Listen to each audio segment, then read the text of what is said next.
es la identificación de pacientes. Hoy la presentación, el señor Johansen, Kobe Johansen, nos la va a dar. Él viene de parte de la red de la Universidad de Utah,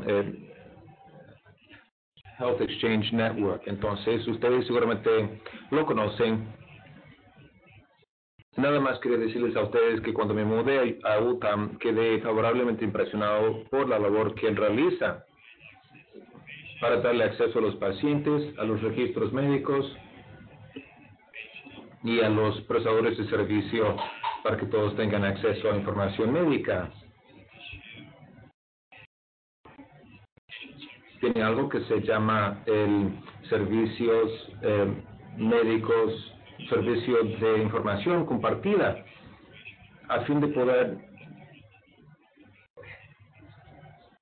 asegurarse de que la información médica pueda fluir y que la información sea precisa, la que se comparte entre todos los diferentes sistemas médicos. Entonces, muchas gracias por la presentación. Yo soy Kobe Johansen, director de operaciones. Les quiero dar una descripción breve, somera, de nuestro servicio UGEN y luego vamos a entrar de lleno. Hace 25 años que UGEN existe. Nos dedicamos a servir a la comunidad sanitaria de atención a la salud. Nuestra misión principal es la de reducir el costo de la salud y mejorando la calidad, mejorando la interoperatividad y también al mismo tiempo que mejoramos la calidad del servicio médico que prestamos. Entonces empezamos como una cámara de compensación de reivindicaciones de seguro en el ámbito administrativo. Esto lo empezamos hace 25 años, hace 10 años el Estado decidió que queríamos sacar provecho de la buena labor que habíamos hecho como Cámara de Compensación de Información, establecer de una vez algo parecido a nivel estatal de todo el estado de Utah. Entonces, trabajamos con toda una suerte de organizaciones, con hospitales, con clínicas médicas, doctores, con aseguradoras, gobiernos estatales, tales como el Departamento de Salud, con sistemas de gestión y servicios emergenciales y otros servicios afines. Entonces, nuestro papel es el de ser el centro de acopio de información médica, estar al centro de todas esas fuentes separadas, que estén todas conectadas por nuestro servicio. Tenemos 3 líneas de negocio. Empezamos con una cámara de compensación de reivindicaciones de seguros, se llama Transcend. Esto cubre determinación de aptitud o elegibilidad, autorizaciones previas, reivindicaciones de seguro, una herramienta para la presentación de nuevos casos, todo esto bajo el paraguas de nuestro servicio. Luego tenemos el intercambio de información clínica y tenemos un sistema de alerta que se utiliza para poder decir que tal paciente acaba de ser admitido al hospital. Vamos a notificarle a su médico principal y cuando se le da de alta también hace lo mismo. También tenemos el intercambio o el acopio, digamos, de registros médicos. Cuando el paciente A acude a un hospital nuevo, ese nuevo hospital necesita recibir los registros médicos del hospital anterior del paciente para poderlos incorporar en sus registros. También todos los informes radiológicos y demás información. Es importante que los hospitales reciban esa información y flujo de información, gestión de la identidad de los pacientes y también de los prestadores de servicio o proveedores. También tenemos un protocolo que se llama Direct, que se utiliza para, es un servicio de mensajería directa, es un sistema seguro. La nueva línea de negocio que tenemos es la parte analítica y la verdad es que estamos apenas empezando con esto y estamos inventando diferentes herramientas tableros y otros informes que utilizamos, y vemos que el desplazamiento hacia un sistema digital de registros médicos con ese advenimiento, nos emociona mucho poder abrir esa nueva línea de negocios. Voy a entrar un poco más en los detalles del chip.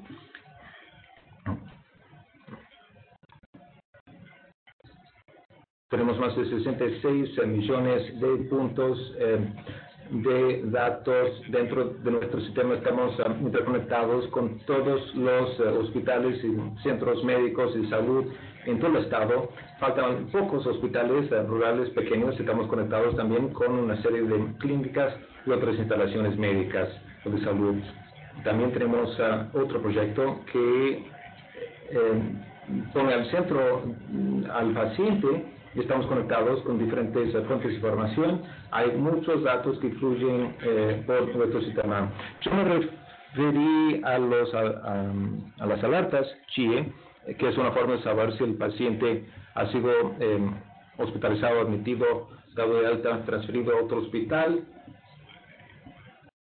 de forma que un proveedor pueda dar seguimiento a ese paciente en tiempo real, o como mínimo saber dónde se encuentra y en qué fase de su atención se encuentra para darle seguimiento. También hay que tener un sistema de mensajería directa, segura. Eso incluye SFTP, HL7, diferentes tipos de mensajes que se envían de los EMR a los demás. Entonces, esa iniciativa del centro de datos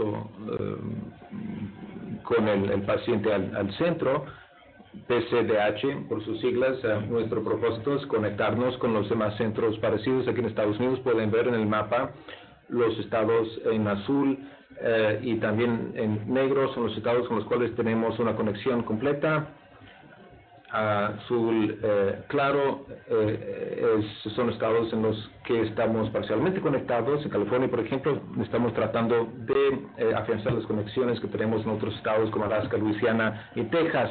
El concepto por detrás de ese centro de datos, si bien existen fronteras geopolíticas entre los estados que se definen, que definimos, los pacientes no les importa tanto la frontera entre un estado y otro. Una parte del estado de Utah, por ejemplo, y en el rincón sudeste de Colorado les resulta más conveniente ir a Colorado para tratarse y dar seguimiento a sus condiciones. Entonces suelen viajar a Colorado para tratarse en lugar de ir al centro del estado.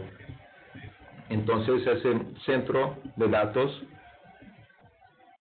es una forma de compartir la información entre los diferentes servicios de salud que comparten la misma región geográfica.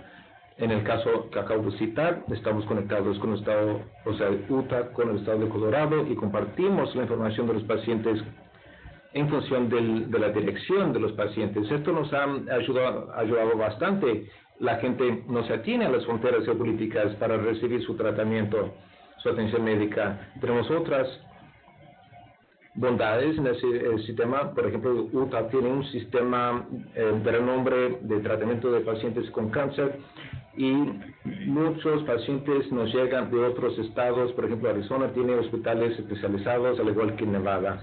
Entonces, la gente, de lo que se trata en última instancia, es que la gente no siempre busca atención en el lugar donde viven. A veces acuden a otros sitios. Por eso hemos creado un sistema de acopio de información para ayudar a los pacientes a donde quiera que vayan, ese centro al que vayan reciba la información que nosotros tenemos en nuestro sistema. En cuanto a la gestión de la identidad de los pacientes, tienen dos vertientes. Primero, la identificación del paciente propiamente dicho, también de los proveedores.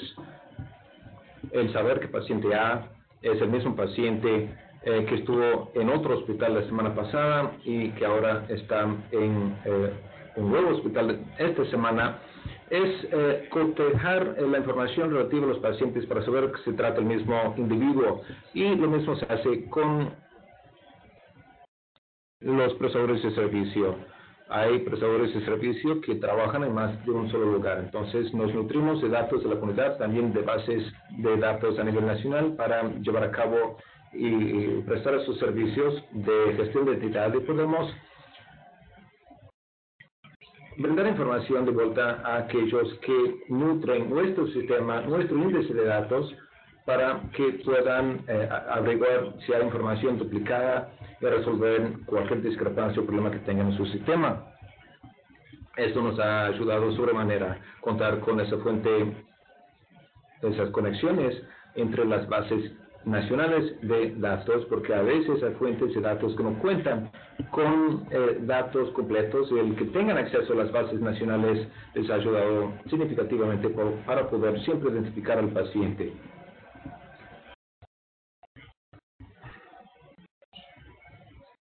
Tenemos otro programa que se llama This Is You, que son servicios compartidos sobre la identidad de las personas.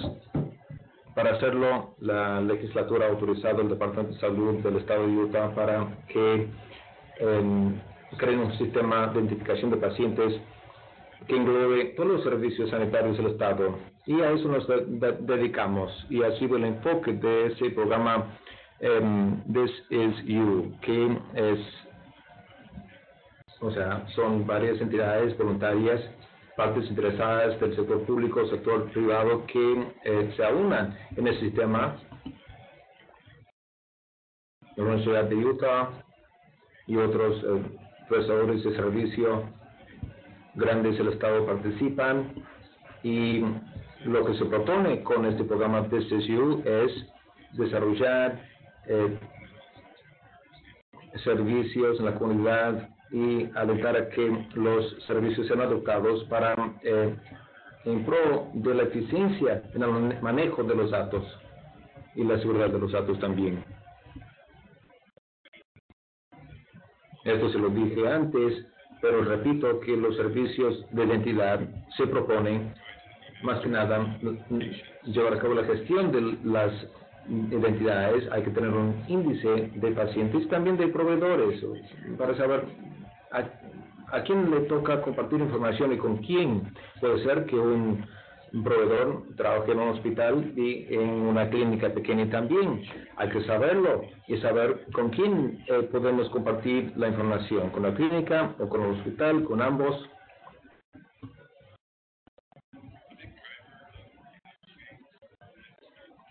El impulso por detrás de este movimiento ha sido la reforma que se lleva a cabo en el sistema sanitario. Los pacientes buscan atención médica a través de las fronteras geopolíticas. Puede que acudan a un sitio esta semana según la cobertura de seguro que tengan, o donde se ubique el especialista, donde necesiten recibir un servicio. Puede que les toque ir a otro sitio la próxima semana. Entonces los pacientes acaban acudiendo a diferentes entidades, y es importante que los datos puedan llegar al lugar al que vaya el paciente para que reciba el mejor cuidado posible, la mejor atención posible. Existen, sin embargo, brechas de información.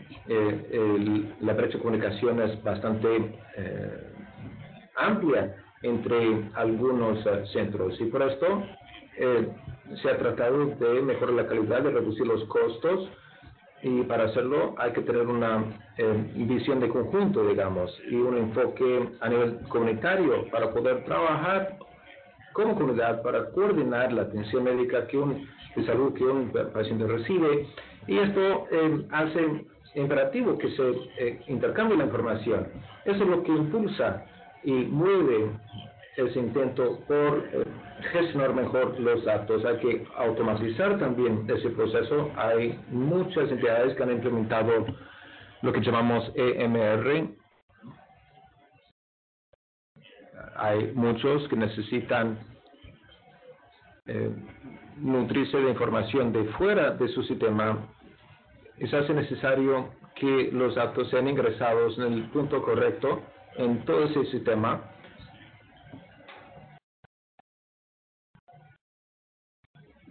Y lo que se busca con eso es que los proveedores de servicios reciban la información necesaria en el momento cierto.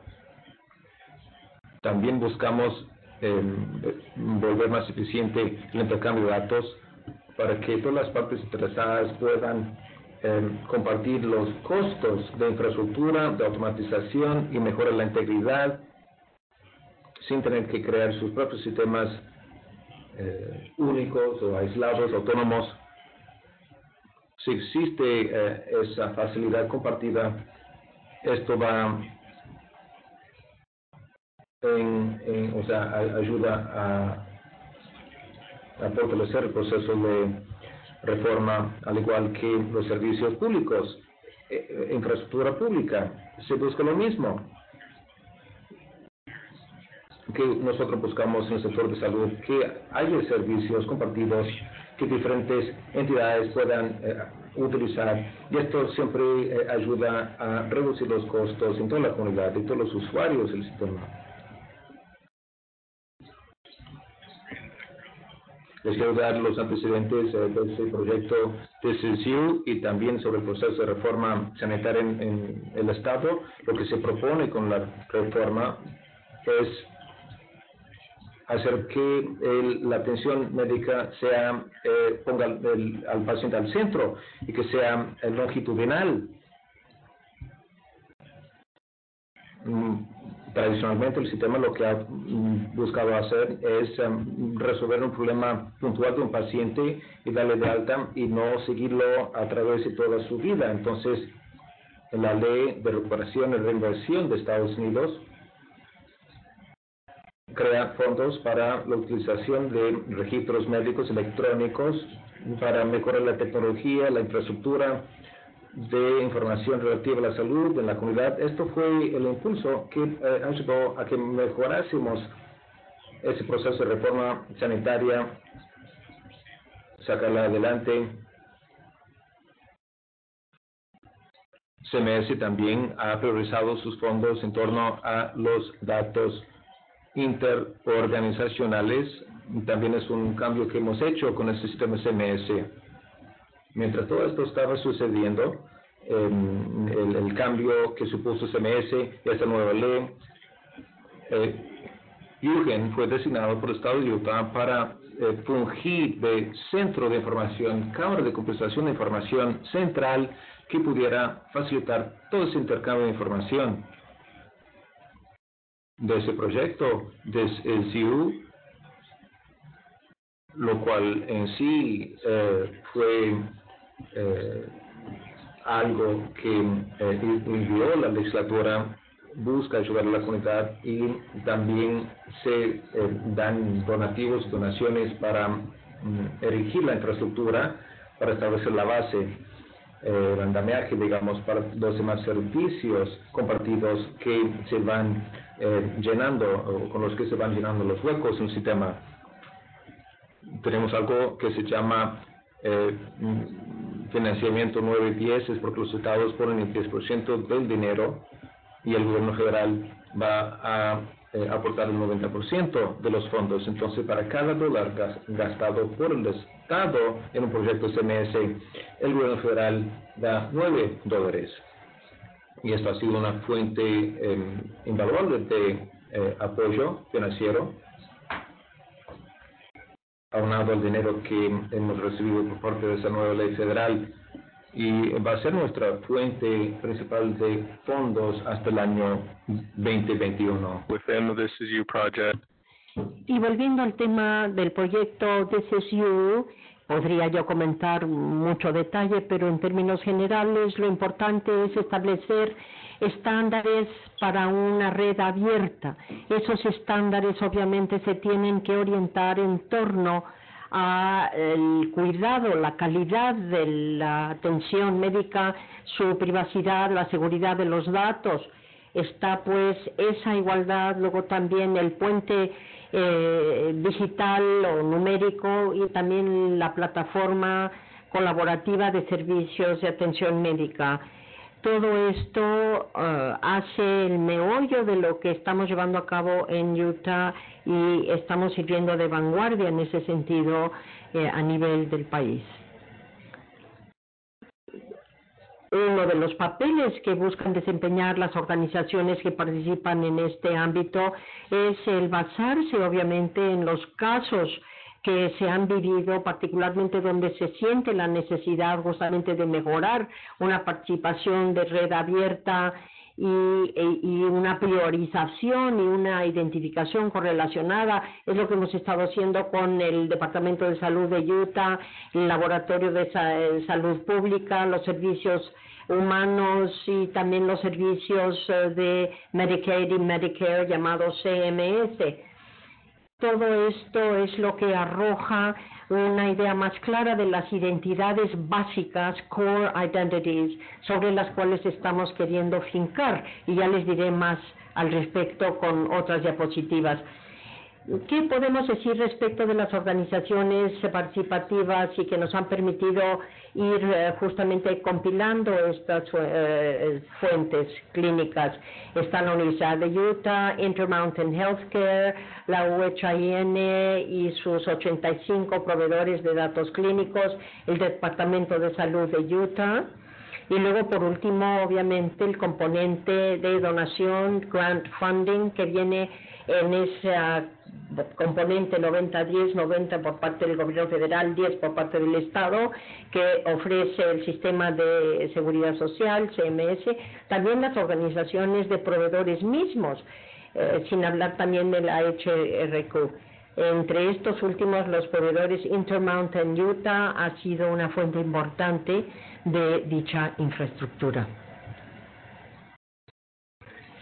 Vale decir que realmente la plataforma de base de estos servicios de identidad y de la infraestructura que sirve a la misma reposa en las correlaciones claras que hay que establecer entre las identidades de los pacientes por un lado y la corroboración de estos mismos dentro del sistema sanitario. Como dije antes, ¿acaso se trata de la misma persona que estuvo en tal hospital la semana pasada y se parece mucho o es alguien más?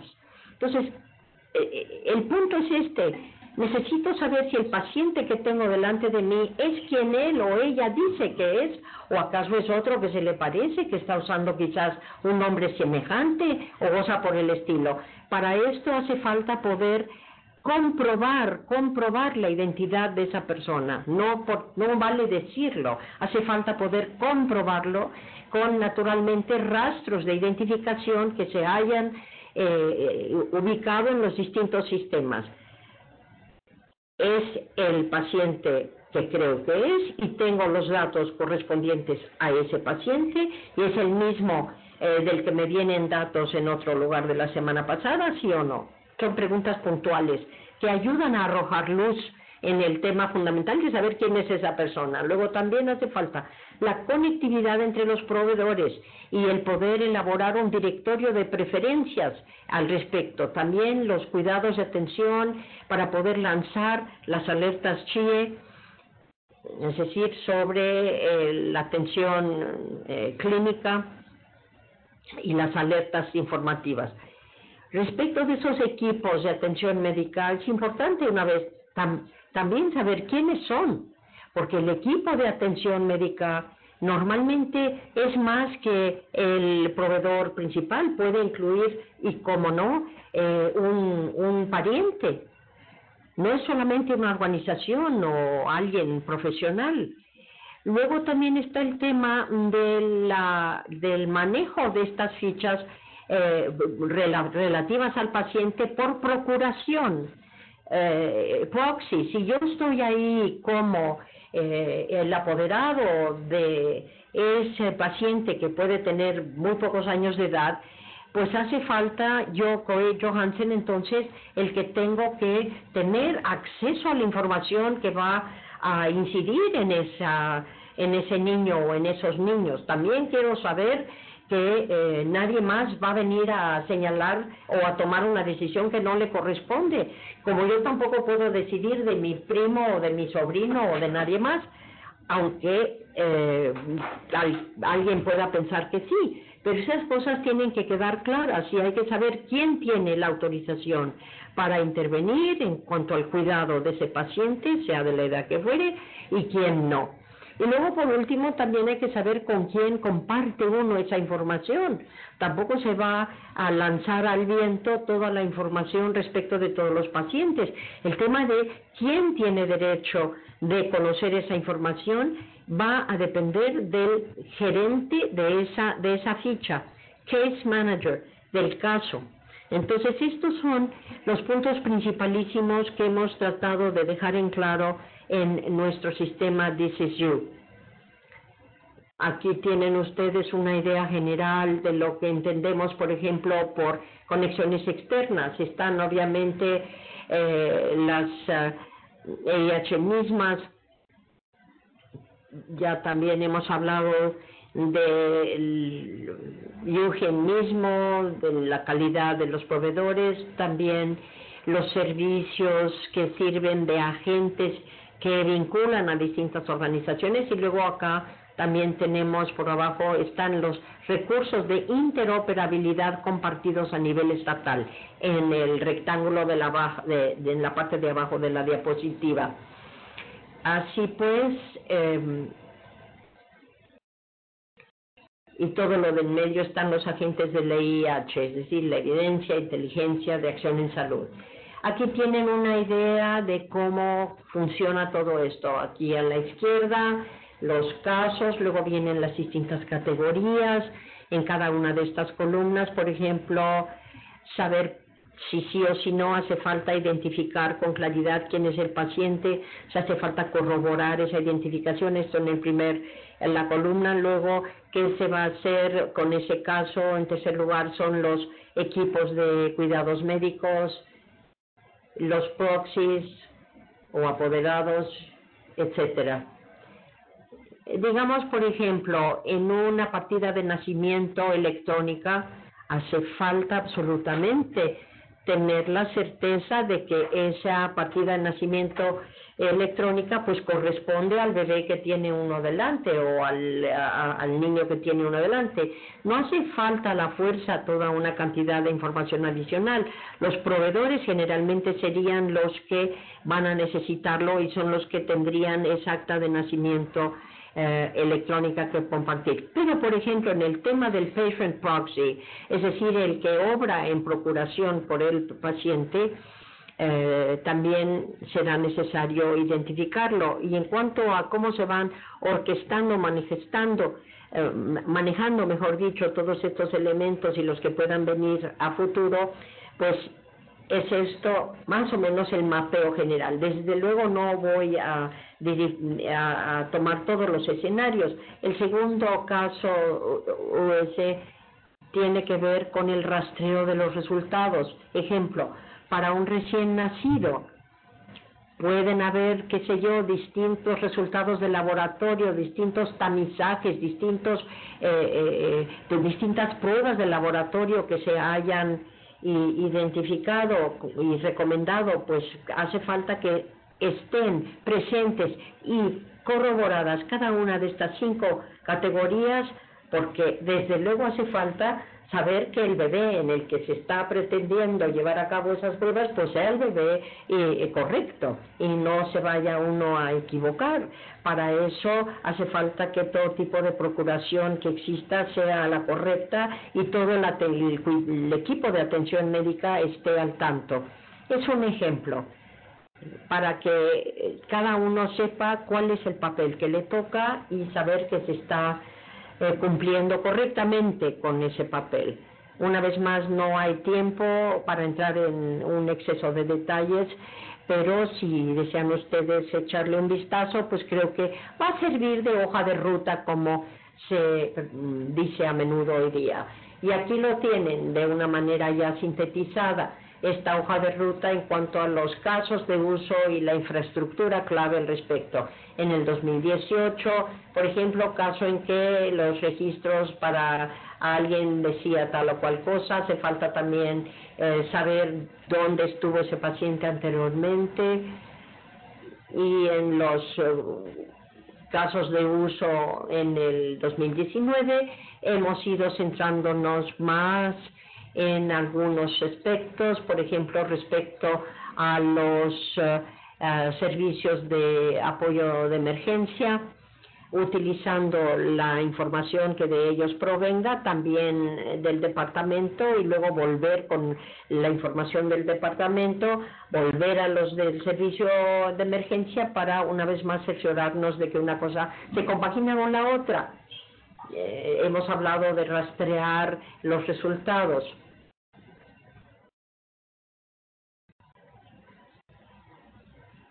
Una vez más, para tener la certeza de que en órdenes que se hayan dado para tamizajes o distintos procedimientos de laboratorio se esté en lo cierto.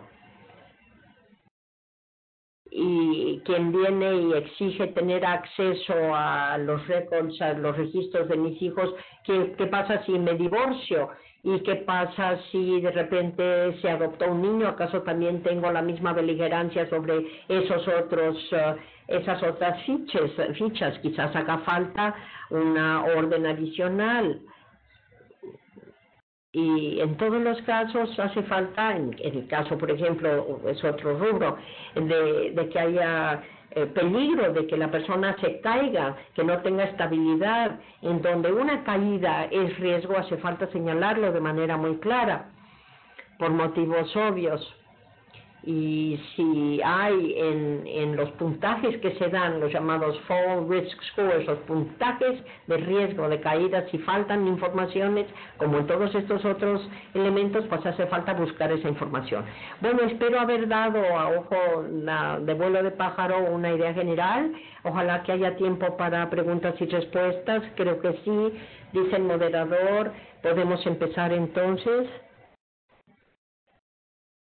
Voy a pedir al público, antes que nada, que por favor, si tienen una pregunta, que la pongan por escrito para que yo pueda comunicársela. Bueno, vamos a ver, aquí viene la primera pregunta. ¿Cuáles son los estándares que se utilizan en el sistema de alerta CHIE? Los estándares, viene la respuesta, es el HL7, eso tiene que ver con un riesgo de incendio. No hemos podido valernos mucho de ese estándar hasta ahora, lo voy a decir francamente. Estamos utilizándolo en distintos proyectos. Por ejemplo, en el caso del tamizaje sanguíneo de los neonatos, se utilizan varios de estos, pero generalmente el sistema HL7.2 y el HL7 CD3A, que es lo que más hemos utilizado hasta ahora. Pero les soy franco, yo creo que lo más importante acá proviene de lo que los sistemas de emergencia también utilizan, que ya están usando también lo relativo a incendios también, generalmente el HM72 y el CMA, que hemos utilizado más que nada hasta ahora. Gracias. Otro comentario que hemos recibido, dice el moderador, es el siguiente. Quisiéramos felicitarlo por su modelo. ¿Y qué piensa usted de la posibilidad de que este modelo se pueda aplicar a Latinoamérica, a ciertos de los países de América Latina? Y se comenta de igual manera que sería interesante saber en qué medida este ejemplo pudiera servir de sustento para una sugerencia en tal sentido. ¿Tienen ustedes documentos a los que pudiéramos tener acceso, ya sea por internet o por otros medios? ¿Qué nos puede decir usted para el público? ¿Cómo no? Dice el presentador. Tenemos esa información que podemos compartir y podemos con muchísimo gusto pues proporcionar esa información o alguna parte de ella, pero quisiera saber, en aras de la claridad, si hay un aspecto en particular que les parezca más importante o más interesante que otros, porque vamos, hay infinidad de información, habría que saber en cuáles de los campos se quieren centrar.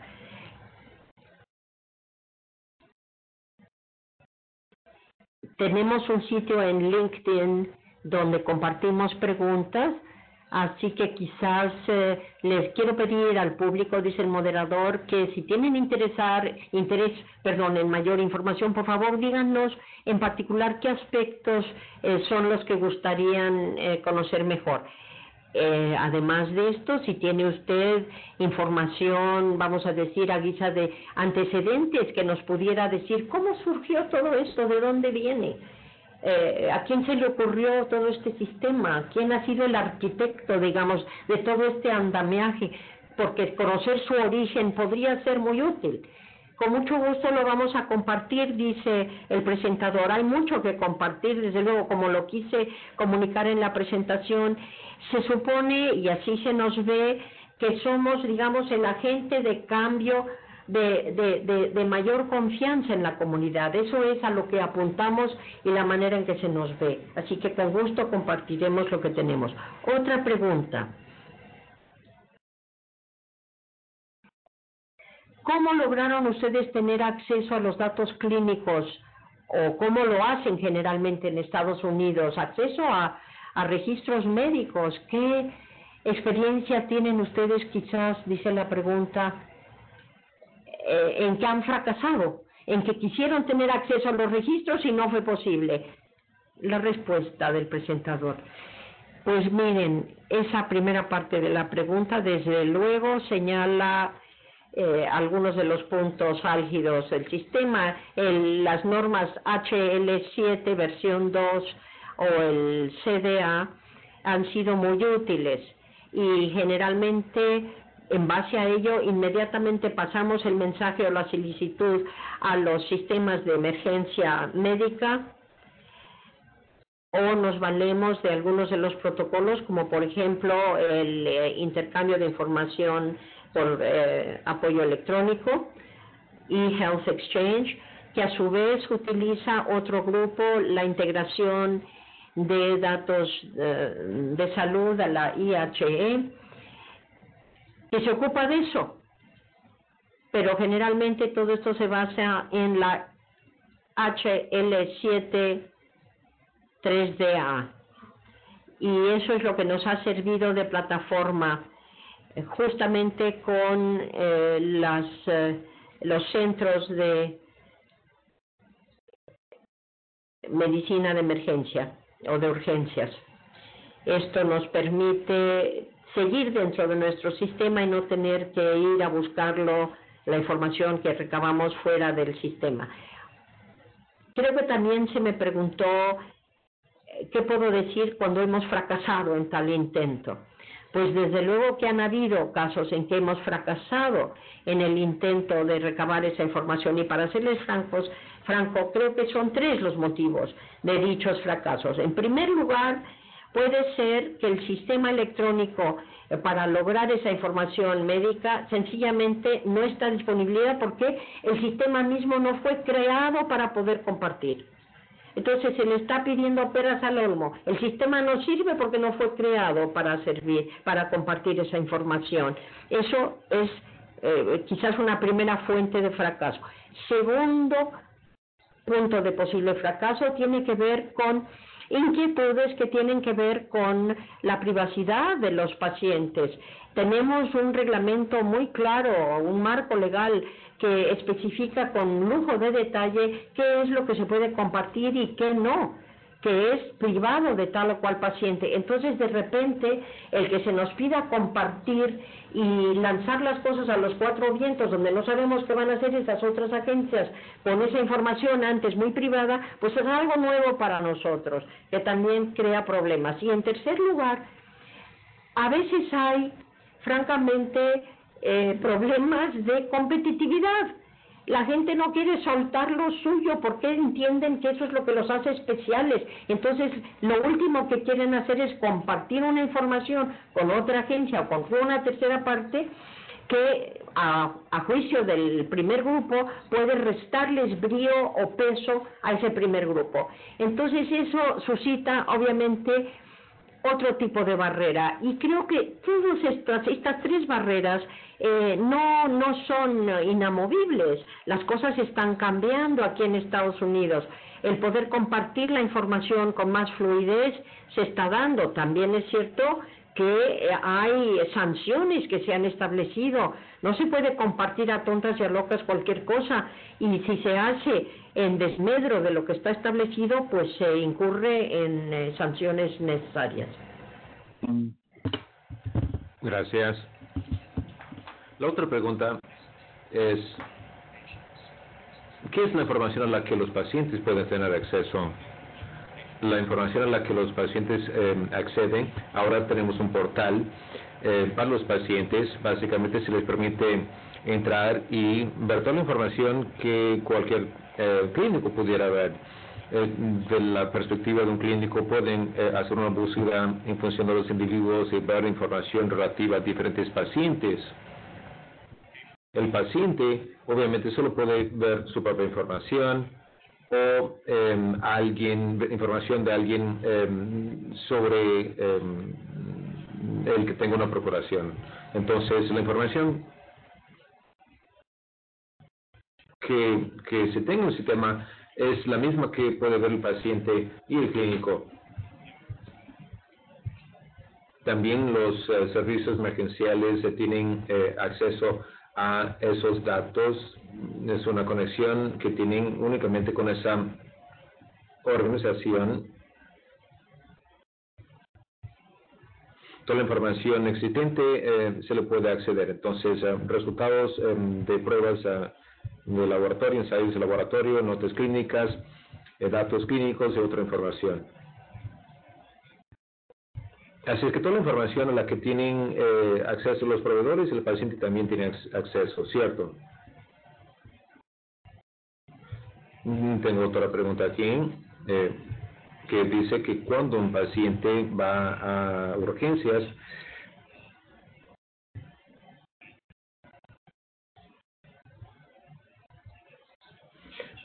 ¿de qué forma ese centro de urgencias se puede tener acceso a los datos relativos al paciente? La verdad es que hay dos formas de lograrlo. Tenemos un portal en Internet al que puede entrar el proveedor de servicios para buscar la información relativa a ese paciente. Lo que hemos visto, sin embargo, es que esto no suele adoptarse porque muchas veces esos proveedores están muy ocupados, tareados, no quieren tener que entrar en nuestro sistema. Entonces, lo que solemos ver que resulte más útil es que el prestador de servicio emergencial puede hacer una búsqueda de información directamente en nuestro centro, utilizando los diferentes protocolos de seguridad que tenemos. Se pueden hacer esa búsqueda a partir de su servicio de emergencia para tener acceso a la información del paciente, y algunos de esos servicios de emergencia pueden consumir, por decirlo así, la información que tenemos. Es así como suele adoptarse. Esto lo explico en una de las diapositivas, el que el proveedor haga parte de ese flujo de trabajo, flujo de información, para que tengan acceso directamente desde donde están, sin tener que abrir otro portal.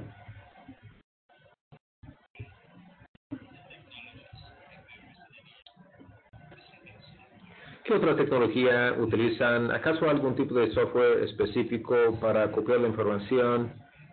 ¿Nos puede describir cuáles son los sistemas o las aplicaciones de software que utilizan? La verdad es que tenemos diferentes partes. Para el índice maestro o general de los pacientes tenemos una herramienta que se llama Initiate de IBM. Es lo que se acostumbra a utilizar en muchos lugares. Tenemos un motor interfaz de una compañía que se llama NextGen. La compañía se llama Merck. Merck fue adquirida por NextGen. Después se le dio el nombre de Merck Connect y ahora se llama NextGen Connect. Utilizamos su motor de FAS para recibir los mensajes, tramitarlos, procesarlos e incluir la información en nuestro repositorio central donde se almacena la información. Y para ese repositorio de datos utilizamos otro producto también de NextGen que antes se llamaba Merck Results, ahora se llama Results CDR de NextGen. Son diferentes componentes y también tenemos el servicio de mensajes directos. Es otro proveedor que nos proporciona ese tipo de programa para el servicio de mensajería. Las partes más importantes del intercambio de datos es el motor a que me referí, NextGen Connect, el índice maestro para los pacientes que es de IBM y el repositorio central que utilizamos que es Results CR.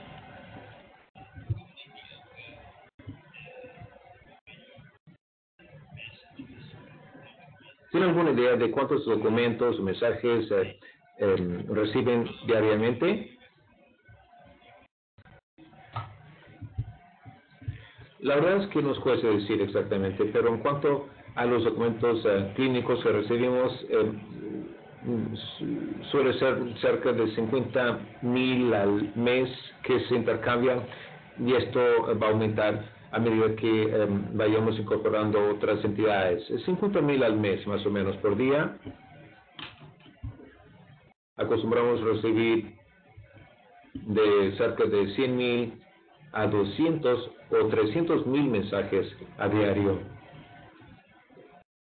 HL7 versión 2, al igual que HL7 versión 3 CDA. Así es que todos los días recibimos una gran cantidad de mensajes y cerca de 50,000 personas que al mes de accesos individuales en que las personas ven los registros médicos.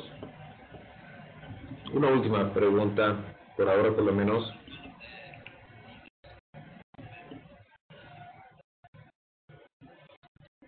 Alejandro, que usted es uno de los líderes de nuestra red y uno de los objetivos de nuestra red sería desarrollar una caja de herramientas que los países pudiesen utilizar para implementar ese tipo de registros médicos digitales y contar con todos los componentes necesarios para crearlo.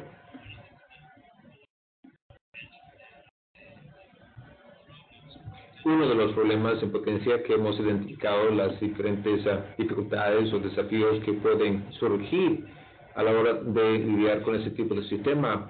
¿Nos puede describir cuáles han sido los mayores desafíos a los que se enfrentaron ustedes al desarrollar su red y al trabajar con HR o con entidades de atención de salud?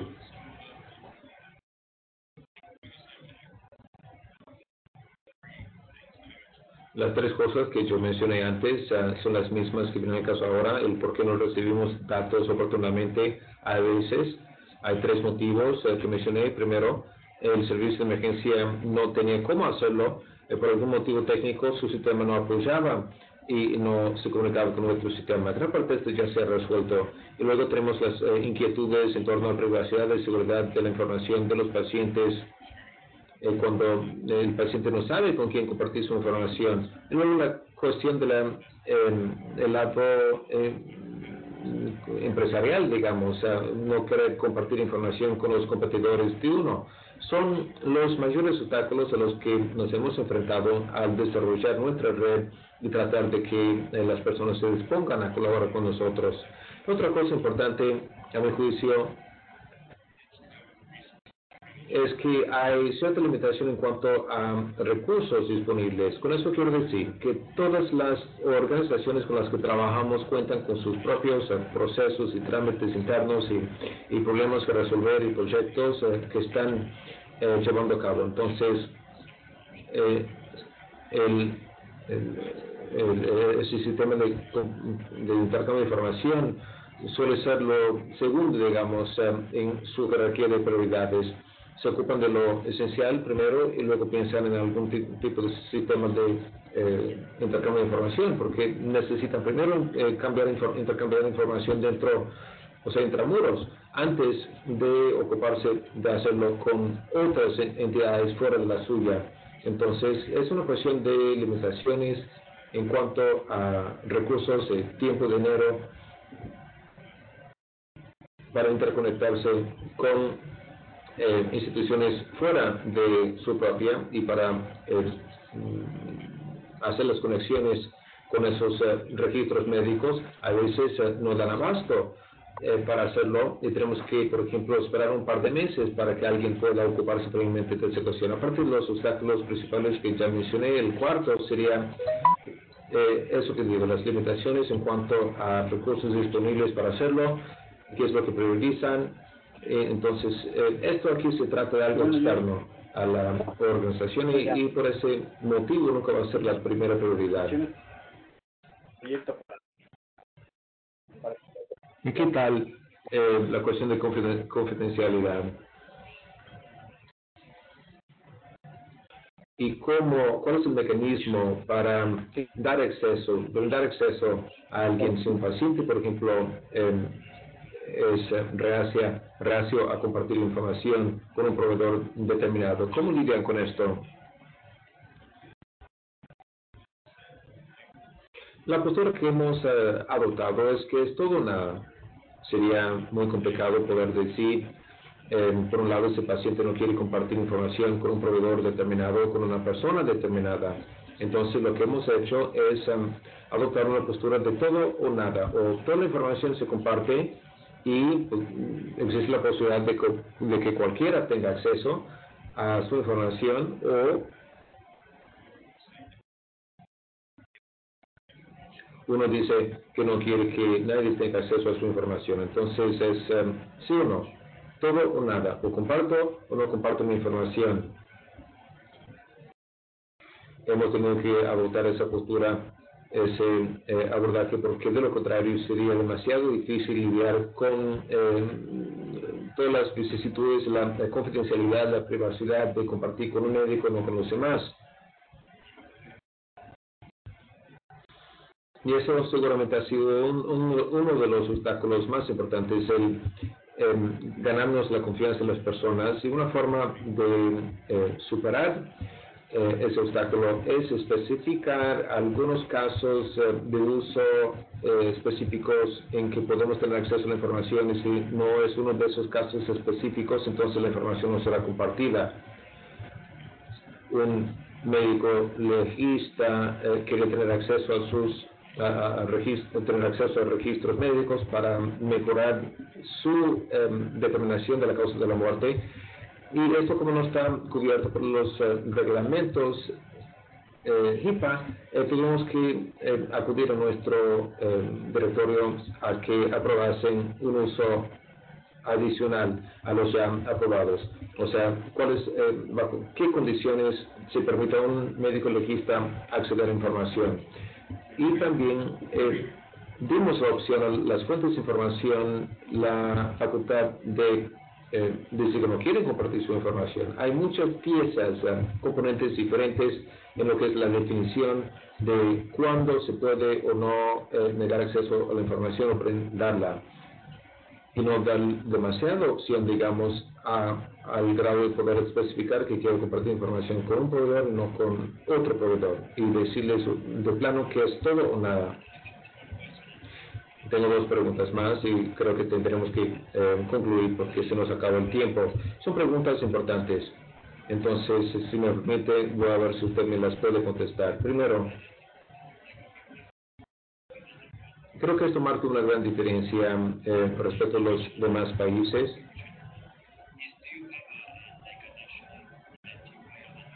¿Existe algún identificador nacional para fines de identificación de los pacientes, o se valen de algún tipo de algoritmo? ¿Cómo identifican a los pacientes? No tenemos ningún mecanismo nacional de identificación. Tenemos el número de seguro social que los ciudadanos tienen, y esto da lugar a problemas porque quien no es ciudadano no tiene necesariamente ese número. Y la verdad es que no contamos con ningún tipo de identificador en Estados Unidos. Y tanto es así que el gobierno ha obligado a que estos servicios o fuentes de información de pacientes no tengan un identificador. Por eso utilizamos un algoritmo con base en información demográfica, con base en el nombre, apellido, nombre de pila, apellido, número de seguro social, dirección, número de teléfono, para calcular y así determinar si John Smith de esa organización es el mismo John Smith de otra organización. Y se vale de un algoritmo sumamente complicado para averiguarlo, sopesando diferentes componentes en función de cuán comunes son o no. Es un sistema bastante complicado. Esto por sí solo ha creado algunas complicaciones. Si existiera un identificador nacional, esto resolvería muchos problemas que hemos tenido. Pero en ausencia de eso, nos vemos obligados a utilizar ese algoritmo bastante complejo para averiguar si se trata del mismo paciente o no. Otra pregunta dice: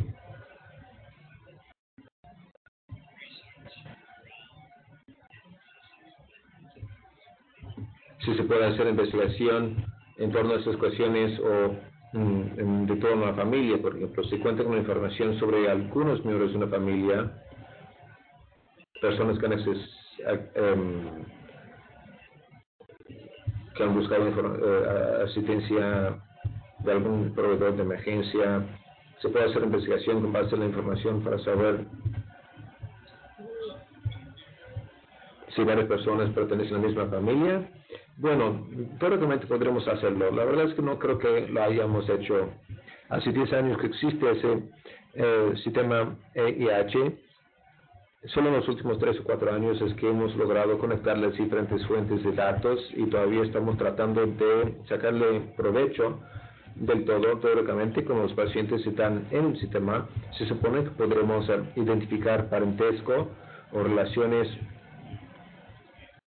para ver si hay enfermedades, por ejemplo, con componentes genéticos que pueden aquejar a una familia. En teoría podremos hacerlo, pero en la práctica no lo hemos hecho.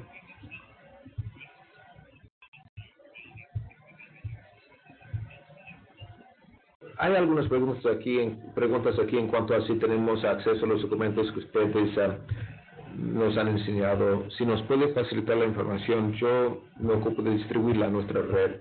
Creo que eso será suficiente. La verdad es que estamos terminando la hora. Entonces le quiero agradecer a Cody por la presentación, que ha sido muy aleccionadora, informativa, y ha sido una fuente excelente de información con punto de partida para que nosotros empecemos a trabajar de una forma parecida en algunos de nuestros países de la región. Muchas gracias. Gracias, dice Cody. Y agradezco a todos los que nos están escuchando en el WebEx, en español y en inglés. Agradezco a los intérpretes.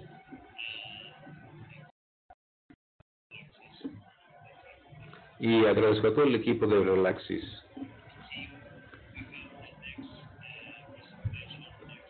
La próxima presentación será el martes de la próxima semana. Alejandro López Osorio de Argentina va a darnos una presentación sobre la utilización de estándares de última generación para la identificación de pacientes. Si les interesa, participen de esa presentación. Va a hablar sobre la identificación de pacientes. Muchas gracias a todos. Nos vemos la próxima semana. Thanks.